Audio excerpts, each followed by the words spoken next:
Hello friends, स्वागत हमारे YouTube channel the ambition family में। तो फ्रेंड्स, आज के इस वीडियो में हम लोग लूसेंट से संबंधित फर्स्ट पेज से पढ़ने का प्रयास करेंगे। आज का ये मेरा वीडियो लूसेंट के फर्स्ट एंड सेकंड पेज से है। लूसेंट का फर्स्ट एंड सेकंड पेज से संबंधित है। इससे संबंधित हम लोग डेली एक एक वीडियो देखेंगे ऑब्जेक्टिव सेशन के रूप में, और ऐसे करते करते हम लोग पूरे कंप्लीट करेंगे लूसेंट को। तो उससे संबंधित ये मेरा फर्स्ट वीडियो है। तो चलिए हम लोग शुरू करते हैं। फर्स्ट क्वेश्चन कह रहा है कि उत्तर में हिमालय से लेकर दक्षिण में समुद्र तक फैला यह उपमहाद्वीप किस नाम से जाना जाता है।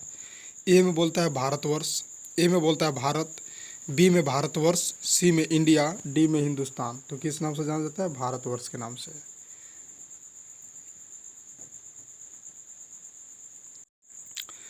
दूसरा क्वेश्चन है कि इंडिया नाम सर्वप्रथम किसने रखा। इंडिया नाम सर्वप्रथम किसने रखा? तो ये रखा था यूनानियों ने। किसने रखा था? यूनानियों ने। थर्ड क्वेश्चन है कि भारतीय इतिहास को अध्ययन की सुविधा के लिए कितने भागों में बांटा गया है। तो भारतीय इतिहास को अध्ययन की सुविधा के लिए इसे 3 भागों में बांटा गया है: प्राचीन भारत, मध्यकालीन भारत और आधुनिक भारत। नेक्स्ट देखते हैं।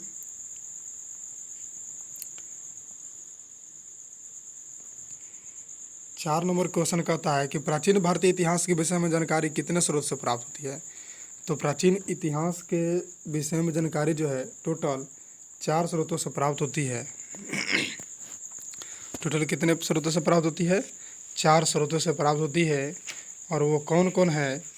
तो वो हैं, फर्स्ट है धर्म ग्रंथ। फर्स्ट क्या है? धर्म ग्रंथ।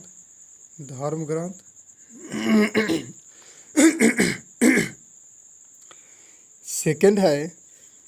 सेकंड है ऐतिहासिक ग्रंथ।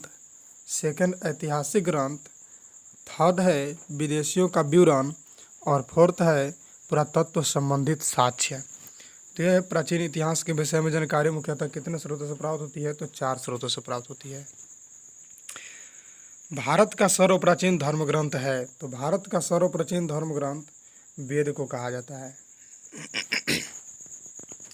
वेद कितने प्रकार के होते हैं? तो वेद 4 प्रकार के होते हैं: ऋग्वेद, यजुर्वेद, सामवेद और अथर्ववेद। ऋग्वेद में कुल कितने मंडल है? तो आप जानते ही हैं 10 मंडल।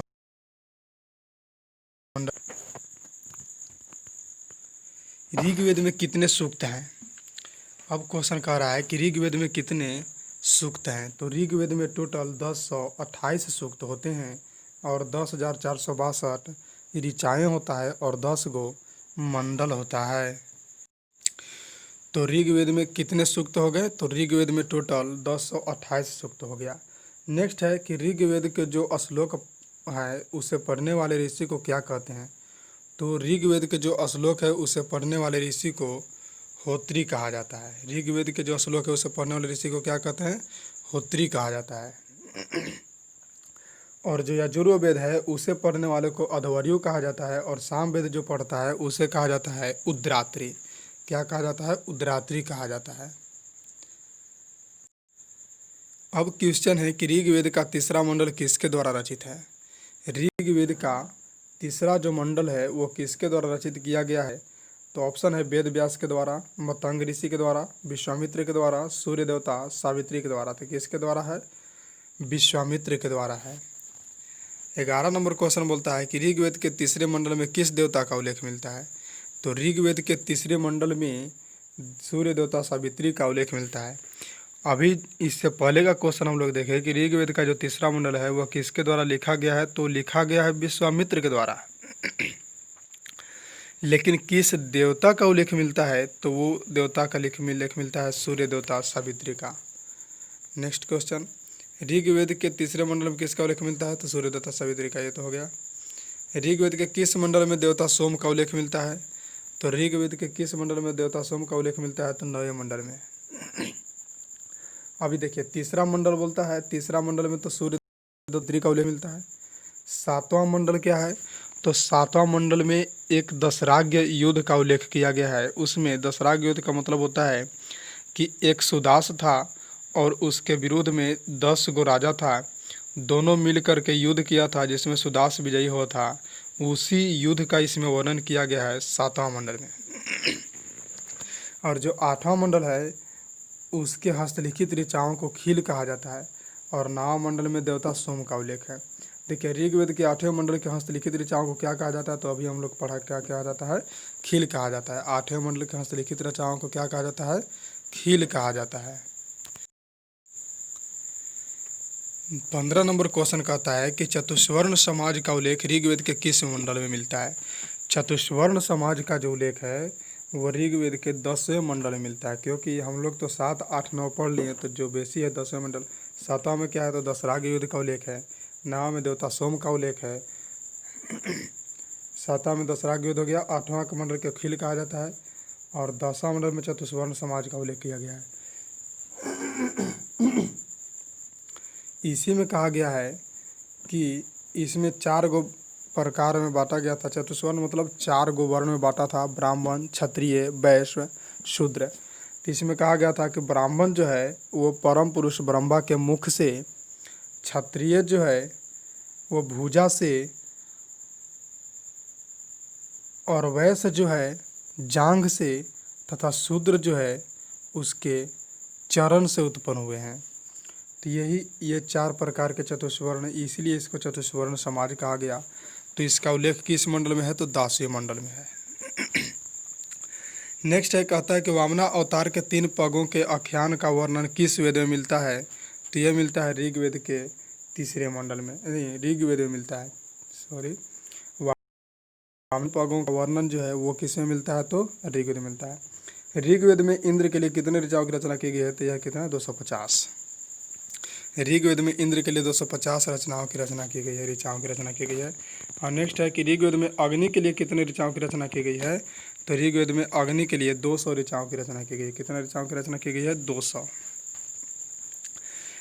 19 नंबर क्वेश्चन कहता है कि प्राचीन इतिहास के साधन के रूप में वैश्विक साहित्य में ऋग्वेद के बाद किसका स्थान आता है, तो आता है शतपथ ब्राह्मण का। किसका स्थान आता है, शतपथ ब्राह्मण का। प्राचीन इतिहास के साधन के रूप में वैश्विक साहित्य में ऋग्वेद के बाद किसका स्थान आता है, तो शतपथ ब्राह्मण का आता है।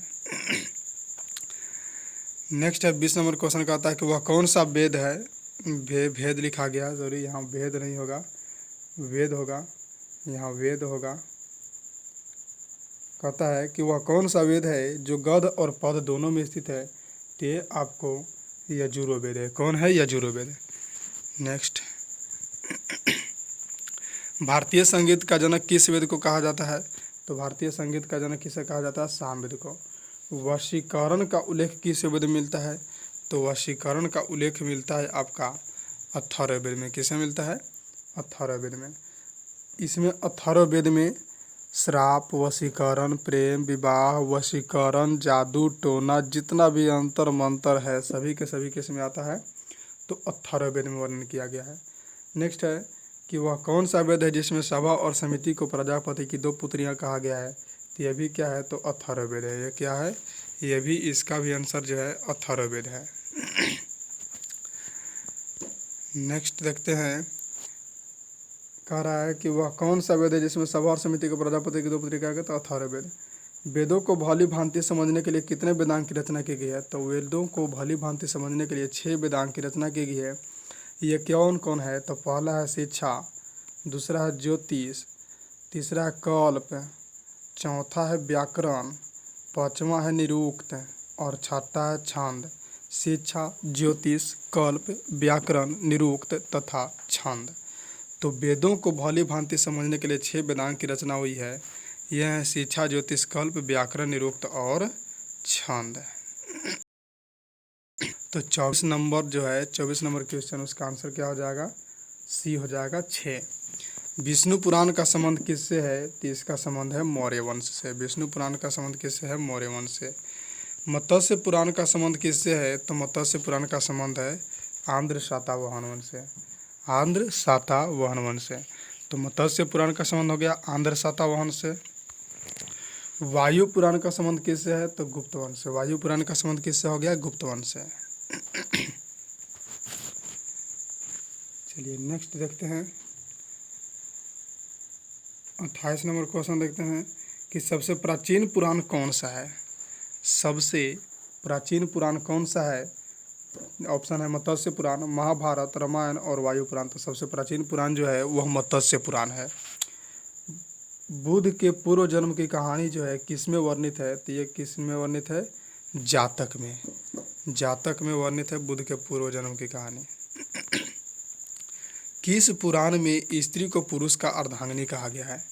क्वेश्चन बोल रहा है कि किस पुराण में स्त्री को, किस पुराण में स्त्री को पुरुष का अर्धांगिनी कहा गया है। तो ये कहा गया है, ऑप्शन है महाभारत में, रामायण में, उपनिषद में, शतपथ ब्राह्मण में।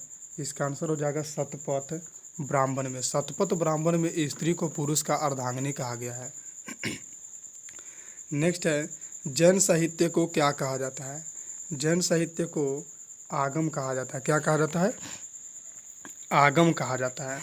ठीक है, नेक्स्ट नंबर देखते हैं। 32 नंबर क्वेश्चन है कि अर्थशास्त्र के लेखक कौन है। तो अर्थशास्त्र का लेखक चाणक्य और विष्णुगुप्त, ये सभी एक ही आदमी का नाम है, अतः ये तीनों सही हो जाएगा।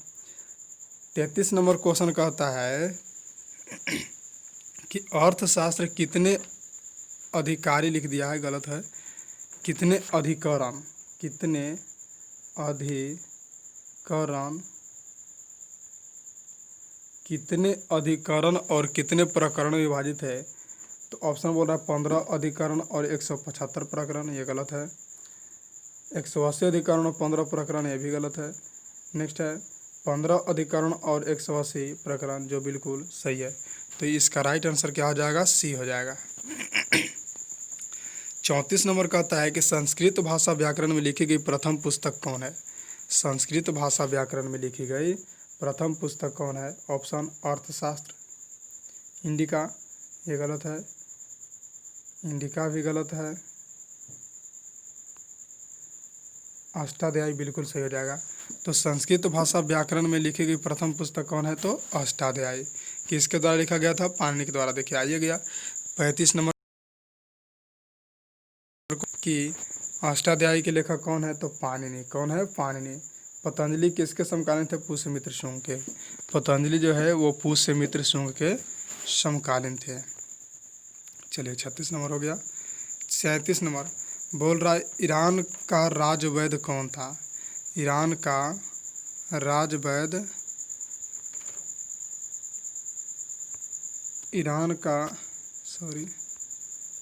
ईरान का राजवैद्य कौन था। तो ये था आपका टेसियस। कौन था, टेसियस। ईरान का राजवैद्य टेसियस था। 38 नंबर क्वेश्चन कहता है कि इतिहास का पिता किसे कहा जाता है। तो ये कहा जाता है हेरोडोटस को। किसे कहा जाता है, हेरोडोटस को कहा जाता है। इतिहास का पिता कहा जाता है हेरोडोटस को। नेक्स्ट है, इंडिका किसने लिखा। इंडिका एक पुस्तक है, वो किसने लिखा था, तो मेगास्थनीज ने लिखा था। इंडिका पुस्तक किसने लिखा था, मेगास्थनीज ने लिखा था। भारत का भूगोल नामक पुस्तक किसने लिखा था। तो भारत का भूगोल नामक पुस्तक जो है वो दूसरी शताब्दी में लिखा था, वो लिखा था टॉलेमी। किसने लिखा था, टॉलेमी लिखा था। ह्वेनसांग किसके शासनकाल में भारत आया था। तो ह्वेनसांग जो है हर्षवर्धन के शासनकाल में भारत आया था। तो इसका आंसर हो जाएगा क्या, सी हो जाएगा। ह्वेनसांग किसके शासनकाल में भारत आया था, हर्षवर्धन। क्या हो जाएगा आंसर इसका, सी हो जाएगा। 42 नंबर क्वेश्चन बोलता है कि फाहियान किसके शासनकाल में भारत आया था। फाहियान किसके शासनकाल में भारत आया था। ऑप्शन है चंद्रगुप्त द्वितीय, अशोक, हर्षवर्धन, मोहम्मद गजनवी। इसका आंसर हो जाएगा चंद्रगुप्त द्वितीय। डायोनिसियस किसके राज दरबार में भारत आया था। तो ये आया था अशोक के राज दरबार में। किसके राज दरबार में आया था, तो अशोक के राज दरबार में भारत आया था। 44 नंबर क्वेश्चन बोलता है कि अल्लब रूनी किसके शासनकाल में भारत आया था। तो अल्लब रूनी किसके शासनकाल में भारत आया था। तो अल्लब रूनी जो है महमूद गजनवी के शासनकाल में भारत आया था। अल्लब रूनी महमूद गजनवी के शासनकाल में भारत आया था। नेक्स्ट है ह्वेनसांग के भ्रमण वृत्तांत किस नाम से प्रसिद्ध है। तो ह्वेनसांग के जो भ्रमण वृत्तांत है वो सियूकी के नाम से प्रसिद्ध है। किसके नाम से प्रसिद्ध है, सियूकी के नाम से प्रसिद्ध है। 46 नंबर क्वेश्चन बोल रहा है कि कंग्यूर तथा तंग्यूर नामक पुस्तक किसने लिखा था।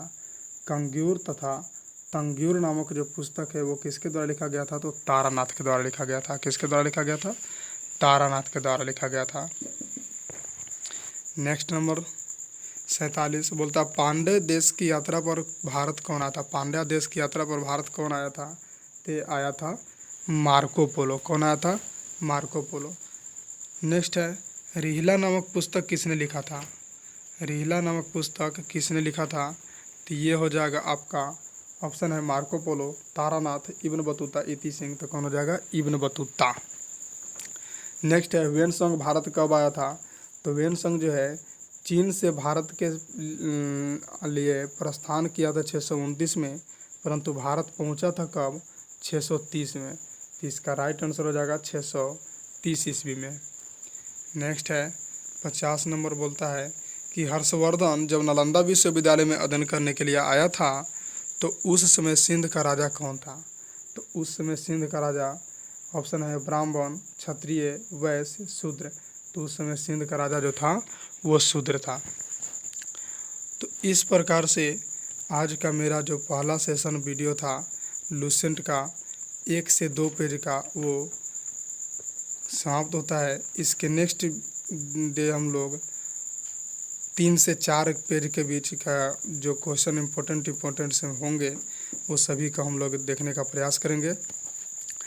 यदि ये वीडियो अच्छा लगा है तो लाइक, सब्सक्राइब एंड शेयर करना ना भूलें। Thank you.